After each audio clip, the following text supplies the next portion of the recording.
Hi, ഞാൻ DS ഇറേ അങ്ങനെയാണെന്ന് തോന്നുന്നു പറയുന്നത്. അത് കാണാൻ വേണ്ടി ഇറങ്ങിയതാണ്. അപ്പോഴത്തേനുമാണ് ഞാൻ ഓർത്തത് ഞാൻ ഭയങ്കര നേരത്തെയാണ് എത്തിയത്. ഈ ഫീനിക്സ് മോളിൻ്റെ കവാടം എനിക്ക് വേണ്ടി തുറക്കാൻ സാധ്യതയില്ല. അരമണിക്കൂർ മുന്നേ പോലും അവർ തുറക്കാറില്ല. ഒരു 10 മിനിറ്റിന് മുന്നേയൊക്കെയാണ് ഈവൻ വണ്ടികൾ പോലും അകത്ത് പോകാൻ സമ്മതിക്കുന്നത്. അപ്പം ഞാൻ വിചാരിച്ചു റോഡ് സൈഡിൽ നിർത്തിയിട്ടിട്ട് ഇന്നലത്തെ ബിഗ് ബോസ് എപ്പിസോഡിനെ കുറിച്ച് നമുക്ക് സംസാരിക്കാമെന്ന്. ഇന്നലെ മെയിനായിട്ട് ഇപ്പം നടന്നുകൊണ്ടിരിക്കുന്ന ഒരു കാര്യം എന്ന് പറയുന്നത് അനീഷ് അനുമോളെ പ്രപ്പോസ് ചെയ്താണ്. ആദ്യം തന്നെ എനിക്ക് അനുമോളുടെ കാര്യം പറയുകയാണെങ്കിൽ അനുമോളെ പോലെ ഇങ്ങനെ പെരുമാറുന്ന ഒരു കുട്ടിയുടെ അടുത്ത് പ്രണയം തോന്നുക എന്ന് പറയുന്നത് തന്നെ എനിക്ക് ഭയങ്കര വിയേർഡായിട്ട് തോന്നി. പ്രത്യേകിച്ചും അനീഷിനെ പോലെ ഒരാൾ. അനീഷ് ഇങ്ങനെയൊന്നും സംസാരിക്കുന്ന ഒരാളല്ല. അനുമോള് ഭയങ്കര ചീപ്പായിട്ട് സംസാരിക്കുന്നതാണ്, വ്യക്തിഹത്യ ചെയ്യുന്ന ഒരാളാണ്.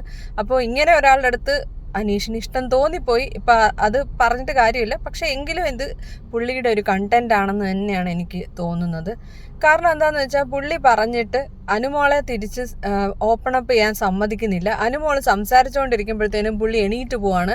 പിന്നെ അനുമോൾ പറയുന്ന ഒരു കാര്യവും കേൾക്കാൻ തയ്യാറല്ല. ഇനി ഇത് ജെന്യുവിൻ ആണെങ്കിൽ പോലും ഇങ്ങനെയല്ല ശരിക്കും ഒരാളെ പ്രപ്പോസ് ചെയ്യാനുള്ളത്. പ്രപ്പോസ് ചെയ്തു, ശരി, അത് മറ്റേയാൾ പറയുന്നത് എന്താണെന്ന് കേൾക്കണ്ടേ? അതിനുള്ള സാവകാശം കൊടുക്കാതെ എണീറ്റ് പോകുന്ന ഒരാൾ ടോക്സിക് ആണെന്നേ പറയാൻ പറ്റുള്ളൂ. ഇങ്ങനെയാണ് റിലേഷൻഷിപ്സിലെങ്കിൽ അത് ഒരു പരാജയമായിരിക്കും. കാരണം ഒരാൾ പറയുന്നതൊക്കെ പറയും, മറ്റേയാൾ പറയുന്നത് കേൾക്കാൻ തയ്യാറല്ല. അപ്പോൾ അനുമോള് ശരിക്കും നോ പറഞ്ഞിട്ടില്ല. നോ പറയാൻ പറ്റാത്തത് തന്നെ അനുമോൾക്ക് അവിടെ ഓപ്പൺ അപ്പ് ആവാൻ സമയം പുള്ളി കൊടുത്തില്ല. പുള്ളി അതിനു മുന്നേ തന്നെ അത് ബ്ലോക്ക് ചെയ്തു. നോ ആണ് പറയാൻ പോകുന്നതെന്ന് അറിഞ്ഞുകൊണ്ട് പുള്ളി പ്രപ്പോസ് ചെയ്തതായിട്ടാണ് എനിക്ക് തോന്നിയത്. എന്നിട്ടും അനുമോൾ ഇവിടെ പിന്നാലെ നടന്നിട്ട് സംസാരിക്കാൻ നോക്കുന്നുണ്ട്. പക്ഷെ അനീഷ് സമ്മതിക്കുന്നില്ല. അപ്പോൾ അനീഷ് അനുമോളെ ഇപ്പോൾ ഗ്രൂപ്പിൽ ചേർത്തിട്ട് അനീഷ് ഒറ്റപ്പെടുന്ന ഒരു രീതിയിലാണ് ഇപ്പോൾ പോകുന്നത്. ഇത് അനീഷ് തനിയെ ഉണ്ടാക്കിയെടുത്താണ്, അല്ലാതെ വേറെ ആരും ചെയ്തതല്ല.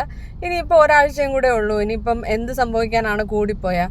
അപ്പം എനിക്ക് പേടിയെന്ന് പറഞ്ഞാൽ അനുമോളെ എനിക്ക് ഒട്ടും ഇഷ്ടമല്ല. പക്ഷെ ദിൽഷയുടെ ഒരു അവസ്ഥ അനുമോൾക്ക് വരാൻ സാധ്യതയുണ്ട്. അനീഷ് ഫാൻസാണ് ഏറ്റവും ടോക്സിക് എന്ന് പല യൂട്യൂബേഴ്സും പറയുന്നത് കേട്ടിട്ടുണ്ട്.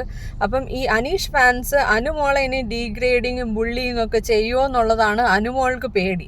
മാത്രമല്ല വ്യൂവേഴ്സ് അനുമോളെ പറ്റി എന്ത് വിചാരിക്കും എന്നുള്ളതാണ് അനുമോൾക്ക് പേടി. ഏതായാലും ഷാനവാസും ആദില നൂറയൊക്കെ അനുമോളെ നന്നായിട്ട് പറഞ്ഞ് മനസ്സിലാക്കുന്നുണ്ട്. പക്ഷെ അനുമോളെ സംസാരിക്കാൻ അനീഷ് അവസരം കൊടുക്കുന്നില്ല.